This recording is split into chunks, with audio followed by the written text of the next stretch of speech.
खुल जाएंगे आपके सारे रास्ते। परीक्षा में सिलेक्शन ले तो सही, जीवन में सब होगा हासिल, तू सिलेक्शन की जिद पर अड़ तो सही।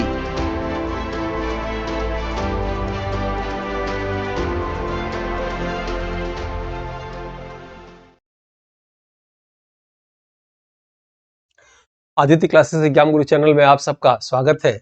भारत के समान भूगोल के अंतर्गत आज हम लोग की क्लास जो है भारत की प्राकृतिक वनस्पतियों से रहेगी।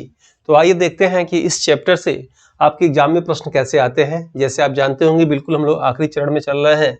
भारत की नदियां इस सारे चैप्टर समाप्त हो चुका है और आज हम लोग की क्लास भारत की प्राकृतिक वनस्पतियों से रहेगा। इसके बाद एक आखिरी क्लास भारत के भूगोल संबंधित महत्वपूर्ण तत्व, फिर आपका जो है ईवीएस की क्लास शुरू हो जाएगी। ठीक है, तो आइए सबसे पहले देखते हैं कि इस चैप्टर से प्रश्न कैसे आते हैं। ठीक है, सबसे पहला प्रश्न आ सकता है कि भारतीय जो है वनस्पतियां हैं वो किस पर निर्भर करती हैं। तो ताप पर, ऊंचाई पर, मृदा पर जो है, इस पे ये वर्षा पर आदि पर ये निर्भर करता है। ठीक है, प्रश्न आ सकता है कि भारत में कितने प्रकार के वन पाए जाते हैं। तो वन तो 5 प्रकार के, लेकिन मुख्य रूप से वन जो है सदाबहार वन पाए जाते हैं, जो जिनकी पत्तियां साल भर जो है हरी भरी रहती हैं। जैसे पूछ सकता है कि भूमध्य रेखीय क्षेत्र में कैसे वन पाए जाते हैं, तो सदाबहार वन पाए जा सकते हैं। या कुछ वृक्षों का नाम ले सकता है, वो पूछ सकता है निम्नलिखित में से कौन सदाबहार वन के वृक्ष है, ऐसे प्रश्न आता है। या 4 वृक्ष का नाम दे देगा कि इसमें से कौन सा वृक्ष अलग है। ठीक है, तो ये आपको देखना रहेगा। दूसरा वन होता है पतझड़ वन, जिसकी पत्तियां जो है साल में एक बार गिर जाती हैं। और तीसरा वन अक्सर एग्जाम में पूछता है मैंग्रोव वन। मैंग्रोव वन जो है सबसे अधिक कार्बन डाइऑक्साइड का अवशोषण करती हैं और खारे पानी में मैंग्रोव वन अधिक होता है। ये ज्यादा प्रश्न आपके एग्जाम में आता है। उसके बाद प्रश्न आ सकता है कि वन अनुसंधान केंद्र कहाँ है, तो देहरादून। तो वन प्रबंधन अनुसंधान केंद्र कहाँ है, तो भोपाल में है। तो हिमालय वन अनुसंधान कहाँ है, तो शिमला में है। ऐसे प्रश्न आते हैं। जैसे भारतीय वनस्पति सर्वेक्षण का मुख्यालय कहाँ है, तो ये आपका कलकत्ता में है। प्रश्न आ सकता है कि वन्य जीव संरक्षण अधिनियम भारत में कब लागू हुआ, 1972 में। प्रश्न आ सकता है कि वन संरक्षण अधिनियम कब लागू हुआ, 1980 में। पर्यावरण संरक्षण अधिनियम कब लागू हुआ, 1986 में। ऐसे प्रश्न आपके एग्जाम में इससे आते हैं। ठीक है, एक और प्रश्न आ सकता है कि भारत में सबसे पहले जो है वानिकी, सामाजिक वानिकी कब लागू हुआ, तो 1976 में लागू हुआ। ठीक है, तमाम ऐसे प्रश्न हैं। तो आइए देखा जाए आज की क्लास में। ठीक है, तो कैसे कैसे प्रश्न आएंगे। जैसे ये भी प्रश्न आ सकता है कि कटीली झाड़ियों में वाष्पोत्सर्जन की दर क्या होती है, तो वाष्पोत्सर्जन की दर कटीली वृक्षों में कम होती है, याद रखिएगा। ठीक है, नेक्स्ट देखते हैं हम लोग भारत की प्राकृतिक वनस्पतियों, और ये देखते हैं भारत की प्राकृतिक वनस्पतियों को प्रभावित करने वाले कारक निम्नलिखित हैं। 4 आप देख लेंगे, और वर्षा, तापमान, वर्षा, मृदा और ऊंचाई। ठीक है, वनस्पतियों में प्रकाश संश्लेषण की घटना के लिए तापमान का महत्वपूर्ण भूमिका होता है।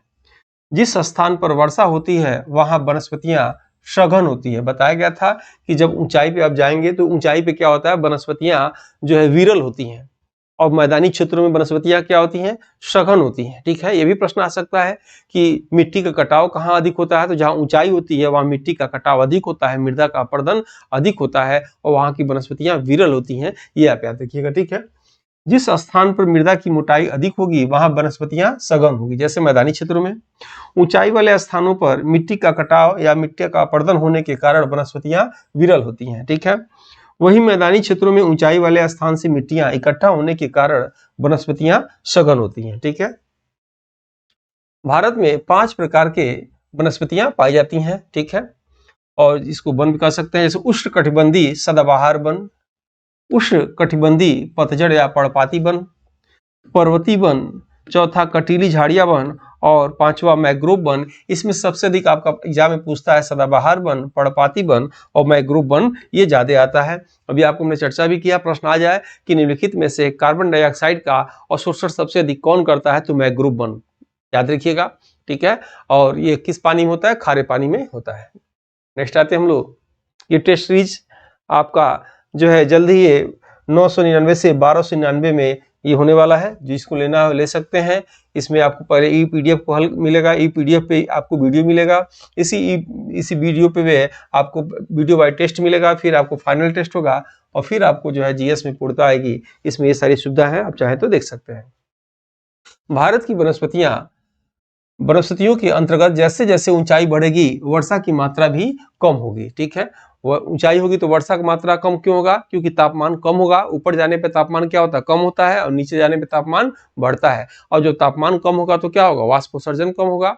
वाष्पोत्सर्जन कम होगा तो क्या होगा? बादल कम बनेगा, और बादल बनेगा तो क्या होगा? वर्षा कम होगी, और वर्षा जब कम होगी तो वहां पे वनस्पतियों पे सीधा असर पड़ेगा। ठीक है, नेक्स्ट देखेंगे, कटीली वनस्पतियों में कांटे वाष्पोत्सर्जन की प्रक्रिया को कम कर देता है। याद रखिएगा, मैंग्रोव वनों में कार्बन डाइऑक्साइड ग्रहण करने की क्षमता अधिक होती है।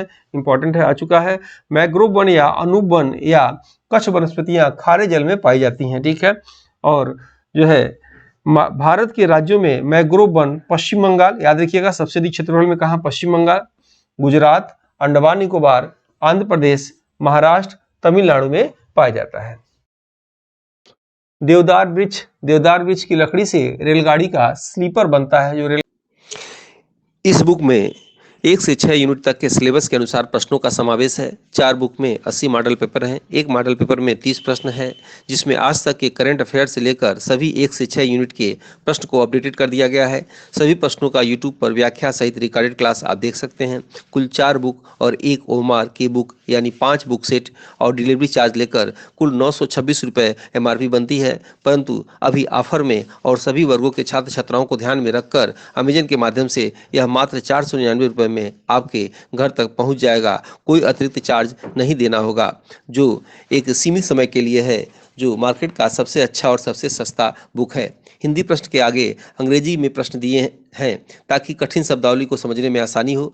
पुस्तक बाइलिंगुअल है। चारों बुक में असिस्टेंट प्रोफेसर के एग्जाम की दृष्टि से चुनिंदा प्रश्नों को ही समावेश किया गया है। बुक में अपने 12 वर्षों के प्रतियोगी परीक्षा पढ़ाने के अनुभव के आधार पर प्रश्न के साथ ऑप्शन का भी डिटेल व्याख्या यूट्यूब चैनल पर आपको मिल जाएगा। बुक के सभी प्रश्न आपकी तैयारी में रामबाण की तरह कार्य करेगा। जो छात्र छात्राएं टेस्ट कोर्स को परचेज कर चुके हैं या जो नहीं किए हैं, उन्हें भी यह बुक हार्ड कॉपी के रूप में ले लेना चाहिए। गाड़ी में स्लीपर में लकड़ी लगता है उसका बनता है।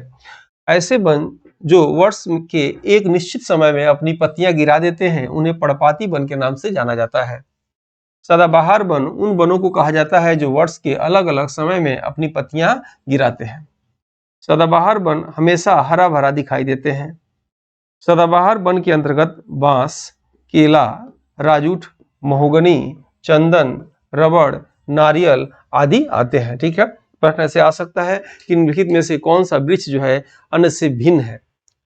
लिख देगा आम, पीपल, अमरूद, ऐसे लिखिए, और चंदन। तो आप क्या इसमें से अलग करेंगे? चंदन, क्योंकि वो सदाबहार वृक्ष है। प्रश्न ऐसे आते हैं। ठीक है, एग्जाम की आपकी प्रक्रिया, आप लोग मैक्सिमम लोग का मैसेज आता है सर परीक्षा कब होगा? तो देखिए, अभी तो आयोग का गठन बनने की प्रक्रिया चल रही है, गवर्नमेंट तो चल रही है। हम लोग की भी नज़र अच्छी तरह से पड़ी हुई है, क्योंकि हम लोग भी उसके पीछे भाई डिपेंड है, हम लोग को अपना उसी पर वर्क करना रहता है। तो बिल्कुल मेरी नज़र है, जैसे ही कोई नई सूचना आएगी एक वीडियो बना के हम डाल देंगे। लेकिन हाँ, ये अभी गठन में जो है सदस्यों की बनने की प्रक्रिया ये सब चल रहा है।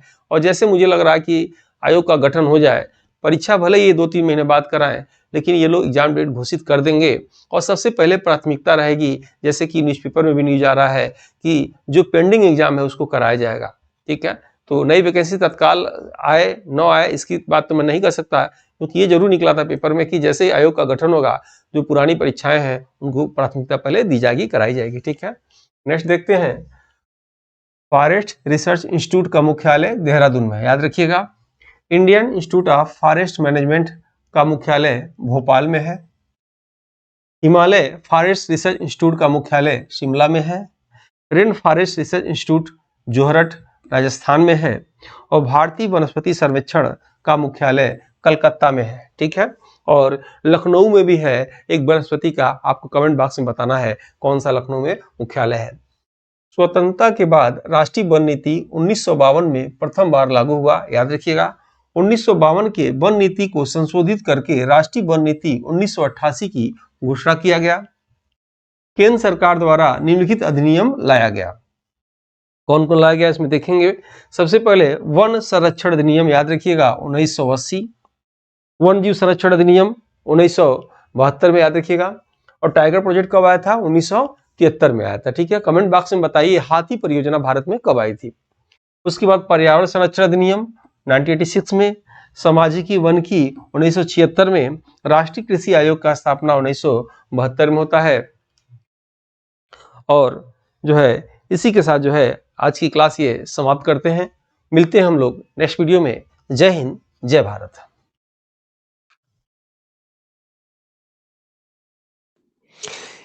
इस बुक में 1 से 6 यूनिट तक के सिलेबस के अनुसार प्रश्नों का समावेश है। 4 बुक में 80 मॉडल पेपर हैं। एक मॉडल पेपर में 30 प्रश्न है, जिसमें आज तक के करंट अफेयर से लेकर सभी 1 से 6 यूनिट के प्रश्न को अपडेटेड कर दिया गया है।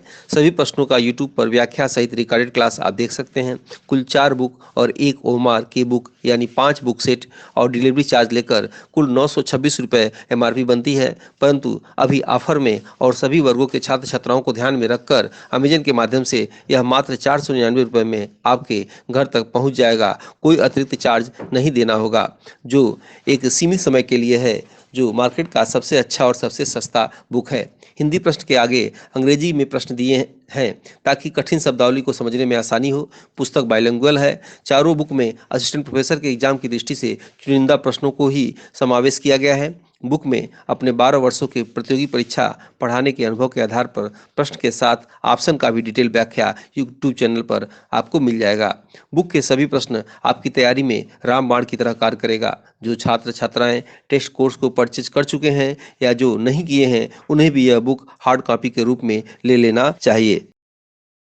अनुभवी टीम द्वारा UPSC का टेस्ट सीरीज शुरू किया गया है GK/GS पेपर के लिए, जो 6 यूनिट वाइज है, जिसके अभ्यास से आप अपने GK/GS के कॉन्सेप्ट को क्लियर करके अपने लक्ष्य को आसानी से प्राप्त कर सकते हैं। अगर आप इस टेस्ट सीरीज को लेते हैं तो आपको फ्री में मिलेगा सभी यूनिट के मॉडल पेपर, 100 से अधिक हैं, और सभी यूनिट के PDF नोट्स हिंदी और इंग्लिश में, 50+ grouping test, 20+ unit wise test, 58+ PDF 5 test और 2014 से 21 तक साल भर पेपर है।